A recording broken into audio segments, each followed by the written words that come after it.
الحمدللہ رب العالمین والصلاة والسلام علی رسولہ الکریم اما بعد فاعوذ باللہ من الشیطان الرجیم بسم اللہ الرحمن الرحیم وعن ام قیس قالت قال رسول اللہ صلی اللہ علیہ وسلم الا ما تدنمرن اولادکن بهذا الاولاق علیکن بهذا العود الہندی فإن فيه سبعة أشفية منها ذات الجنب يسعة من الأذرى وَيَلَدُّ مِنْ ذَاتِ الْجَنْبِ متفق علیہ صدق اللہ و صدق رسولہ الکریم۔ عزیزان گرامی قدر، السلام علیکم ورحمۃ اللہ وبرکاتہ۔ حدیث پاک کا ترجمہ یوں ہے، روایت ہے حضرت ام قیس رضی اللہ تعالی عنہا سے، فرماتی ہیں فرمایا رسول اللہ صلی اللہ علیہ وآلہ وسلم نے، تم اپنی اولاد کو گلا آنے سے اسے کیوں دباتی ہو؟ تم اس عود ہندی کو اختیار کرو کہ اس میں 7 شفائیں ہیں، ان میں سے ذات الجنب بھی ہے، گلے آنے سے نسوار لی جائے اور ذات الجنب سے لیپ کیا جائے۔ مسلم و بخاری۔ اللہ اور اس کے رسول کا قول سچا ہے۔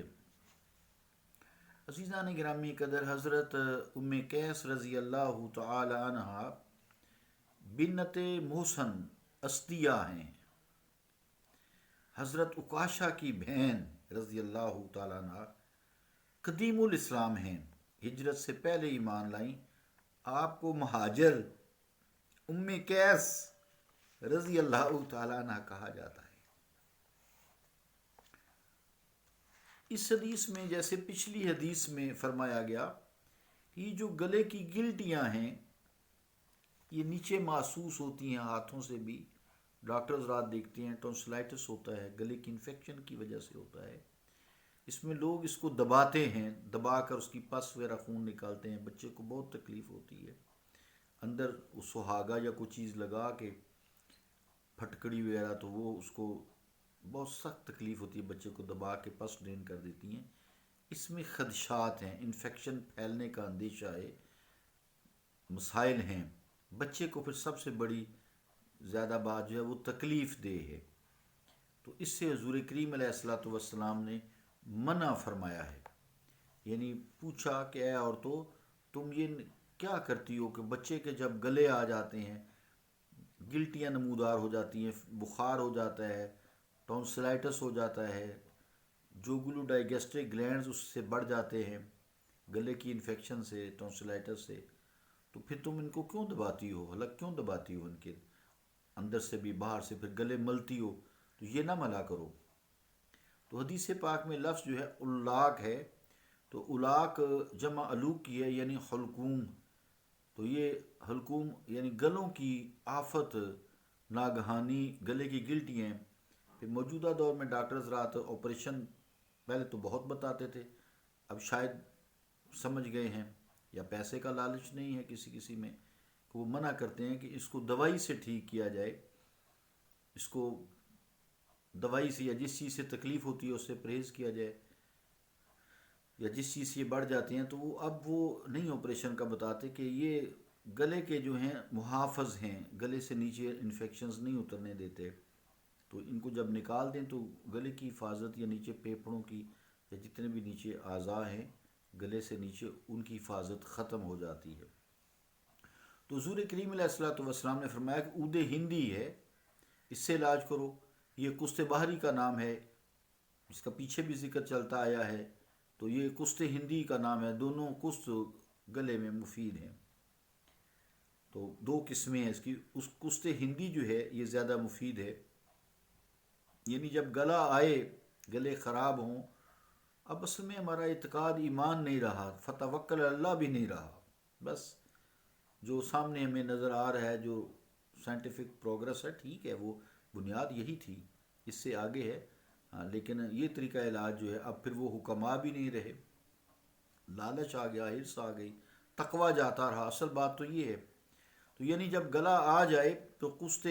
بحری کو پانی میں حل کرو، تو اسے ناک میں، نسوار کو تو ناک میں ڈالنا، تو یہ اس کا پانی ڈراپس جو ہیں یہ ناک میں اس کے گراؤ، اور اگر پسلیوں کا درد ہو، جیسے نمونک ہوتا ہے، یہ کرونا جو پھیلا تھا، یہ تباہی چڑھ گئی تھی لوگوں کے خوف کی، پاکستان میں تو فراڈ ٹکا کے مارا انہوں نے، تو بہرحال باہر کے لوگوں سے پیسے بھی لینے ہوتے ہیں نا، تو بہت ہے اس میں، وہ عام نزلہ کھانسی بخار کو کرونا کا نام دیا گیا تھا،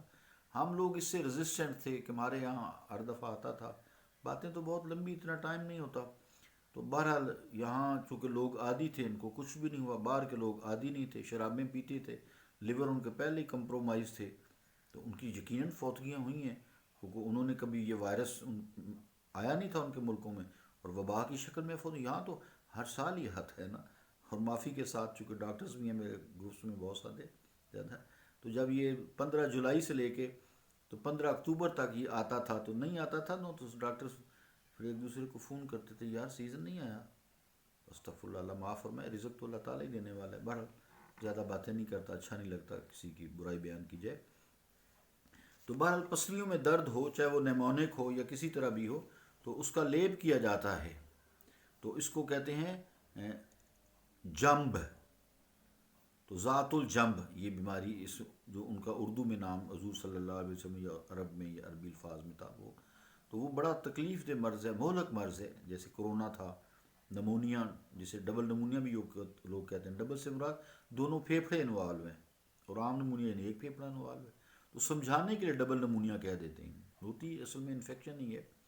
تو بہرحال اس میں بھی اس کا لیپ بھی درد کو درست کرتا ہے، مفید ہے، بیماری کے لیے شفا ہے، حضور کریم علیہ الصلوۃ والسلام کا فرمان حق ہے، حق ہے، حق ہے، اس میں کوئی نہ شک ہے، اللہ تعالیٰ ہم پہ فضل فرمائے، کرم فرمائے، صلی اللہ تعالیٰ علی رسول خیر خلقہ محمد وعلی آلہ وصحبہ اجمعین برحمتک یا ارحم الراحمین۔